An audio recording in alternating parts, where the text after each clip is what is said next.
চলে গিয়েছেন জুবিন গার্গ। মৃত্যুর পর রেখে গেলেন বৃদ্ধ বাবা ও স্ত্রীকে ও ছোট বোনকে। বৃদ্ধ বয়সে ছেলেকে হারিয়ে বিধ্বস্ত শোকাহত জুবিনের বাবা। বৃদ্ধ বয়সে এসে পেলেন পুত্র শোক। জীবনে পরপর পেলেন ৩টি বড় বড় শোক। প্রথমে স্ত্রী, তারপর মেয়ে, তারপর পুত্র। চলে গেলেন সবাই পরপর। জুবিন গার্গের বাবা সবকিছু হারানোর পর এখন গভীরভাবে শোকাহত।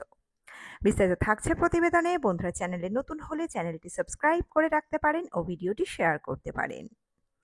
আমাদের প্রিয় শিল্পী জুবিন গার্গের মৃত্যুতে সবাই ভেঙে পড়েছেন, কিন্তু যে মানুষটি সবচেয়ে বেশি কষ্ট পাচ্ছেন তিনি হলেন জুবিনের বাবা মোহিনী বরঠাকুর। মোহিনী মোহন বরঠাকুর, যিনি ইতিমধ্যেই তার মেয়ে এবং স্ত্রীকে হারিয়েছেন। এবার চলে গেল তার একমাত্র ছেলে। ৮৫ বছর বয়সী বৃদ্ধ বাবা বর্তমানে গুয়াহাটিতে আছেন। তিনি তার ছেলের জন্য গভীরভাবে শোকাহত। জুবিনের বাবা ইতিমধ্যেই তার মেয়ে, স্ত্রী এবং অবশেষে হারালেন তার ছেলেকে। কিন্তু জুবিনের বাবা হতে পেরে তিনি বরাবরই জানিয়েছেন তিনি খুবই গর্বিত। জুবিনের জন্য সর্বদাই গর্বিত থাকতে দেখা গিয়েছে জুবিনের বাবাকে। মোহিনী মোহন বরঠাকুর তার ছেলের ছবি তুলতে খুব পছন্দ করতেন, ভালোবাসতেন। কিছুদিন আগেই জুবিনের স্ত্রী গরিমা সাইকিয়া গর্গ ফেসবুকে একটি পোস্ট করেছিলেন। সেখানে তিনি বাবা ছেলের ছবি তুলছে এরকম একটি ছবি পোস্ট করে জানিয়েছিলেন সেই কথা। আজ জুবিন নেই, স্ত্রী নেই, কন্যা নেই, শুধু আছে গভীর বেদনা। ছেলের মৃত্যুতে আজ গোটা আসাম শোকাহত। জুবিন গার্গের বাবা তার প্রিয় ছেলেকে হারিয়ে ক্লান্ত। অসম তথা গোটা ভারতের হৃদয় জয় করা গায়ক জুবিন গার্গ শুধুই এক শিল্পীর নাম নয়, তিনি ছিলেন উত্তর পূর্ব ভারতের সাংস্কৃতিক পরিচয়ের এক অনন্য প্রতীক। বহুমুখী প্রতিভার অধিকারী এই শিল্পী সঙ্গীতের পাশাপাশি সিনেমা, সাহিত্যিক ও সামাজিক কর্মক্ষেত্রে গভীর ছাপ রেখে গেলেন। মাত্র ৫২ বছর বয়সে তার প্রাণ কেড়ে নিল সিঙ্গাপুরের স্কুবা ডাইভিং। ১৯৭২ সালের ১৮ নভেম্বর মেঘালয়ে তুরায় জন্ম জুবিন গার্গের। তার আসল নাম জুবিন বরঠাকুর, তবে তিনি গর্গ গোত্র নাম ব্যবহার করেন। বাবা মোহিনী বরঠাকুর ছিলেন আমলা এবং সাহিত্যিক, যিনি কপিল ঠাকুর নামে কবিতা লিখতেন। মা ইলি বরঠাকুর ছিলেন গায়িকা ও নৃত্যশিল্পী।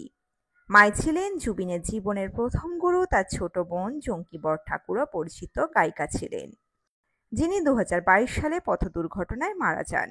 আরেক বোন পালমে বরঠাকুর ভরতনাট্যম নৃত্যশিল্পী। অসমের বিভিন্ন জায়গায় প্রাথমিক পড়াশোনা করেন জুবিন। পরে যোরহাটে জেবি কলেজ এবং গুয়াহাটির বিড়লা বড়ুয়া কলেজে পড়াশোনা করেন। তবে সঙ্গীতের প্রতি প্রবল টান তাকে পড়াশোনা মাঝপথে ছাড়তে বাধ্য করে।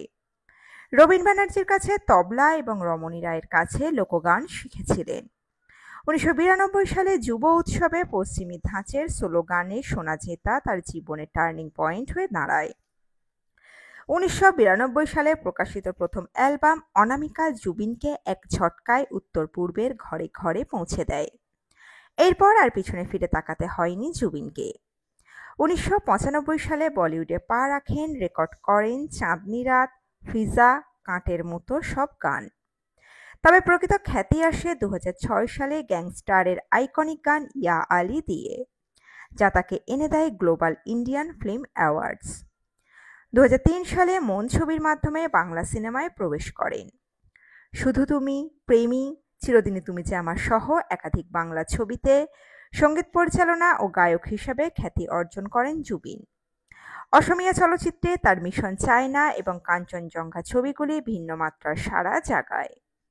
জুবিন গার্গ কেবল গায়কই নন, বরং তিনি ছিলেন সুরকার, গীতিকার ও প্রযোজকও। ইকোজ অব সাইলেন্স ছবিতে সঙ্গীত পরিচালনার জন্য তিনি জাতীয় পুরস্কার পান।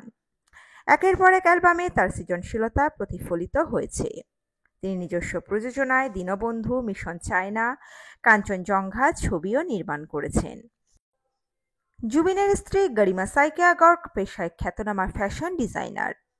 দীর্ঘ প্রেম পর্বের পর ২০০২ সালে তাঁদের বিয়ে হয়। সম্পর্কের নানা ওঠাপড়ার পরও এই দম্পতি আজও উত্তর পূর্ব ভারতের অন্যতম সেলিব্রিটি দম্পতি। 2006 সালে ইয়া আলী গানের জন্য জিআইএফ-এর সেরা গায়ক পুরস্কার পান। 2007 সালে স্টারডাস্ট অ্যাওয়ার্ডে নিউ মিউজিক্যাল সেনসেশন এছাড়াও জাতীয় চলচ্চিত্র পুরস্কার সহ একাধিক প্রজ্ঞা সিনে অ্যাওয়ার্ড, বিএফজে সম্মাননা অর্জন লাভ করেন তিনি। সর্বমোট তিনি বলিউডে 200-টিরও বেশি গান রেকর্ড করেছেন এবং অসমীয়া বাংলা মিলিয়ে 9,000-এরও বেশি গানে কণ্ঠ দিয়েছেন। জুবিন গার্গের কেরিয়ার যেমন সাফল্যে ভরপুর তেমনি জড়িয়ে রয়েছে নানা বিতর্কও। কখনো জাতীয় পতাকা অবমাননার অভিযোগ, কখনো গান গাওয়ার সময় বন্দুক হাতে দর্শককে ভয় দেখানো, কখনো বা প্রকাশ্যে মন্তব্য নিয়ে সমালোচিত হয়েছেন তিনি। অসম আন্দোলন, বিশেষ করে সিএএ বিরোধী আন্দোলনে তিনি হয়ে ওঠেন আপামর জনতার মুখপাত্র। শিল্পের বাইরেও জুবিন একজন মানবতাপ্রেমী মুখ বলেই পরিচিত। তিনি কলাগুরু আর্টিস্ট ফাউন্ডেশন চালান, যা বন্যা দুর্গতদের সহায়তা করে। অনাথ শিশুদের দায়িত্বও নিয়েছেন তিনি। আবার অসুস্থ পশু পাখিকে আশ্রয় দিয়ে চিকিৎসাও করিয়েছেন। কামাখ্যা মন্দিরে পশু বলি বন্ধ করা নিয়ে জুবিন গার্গের লড়াই দেখে হিরো তকমা দিয়েছিল পেটা। ডক্টর ভূপেন হাজারিকার পর অসমের সংস্কৃতিকে যিনি নতুন দিশা দেখিয়েছেন তিনি জুবিন গার্গ।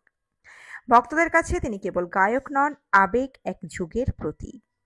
হাজারো বিতর্ক থাকলেও তার কণ্ঠের মায়া, সৃষ্টিশীলতা ও মানবিকতার জন্য তিনি উত্তর পূর্ব ভারতের সঙ্গীত আকাশে চির উজ্জ্বল নক্ষত্র হয়ে থাকবেন।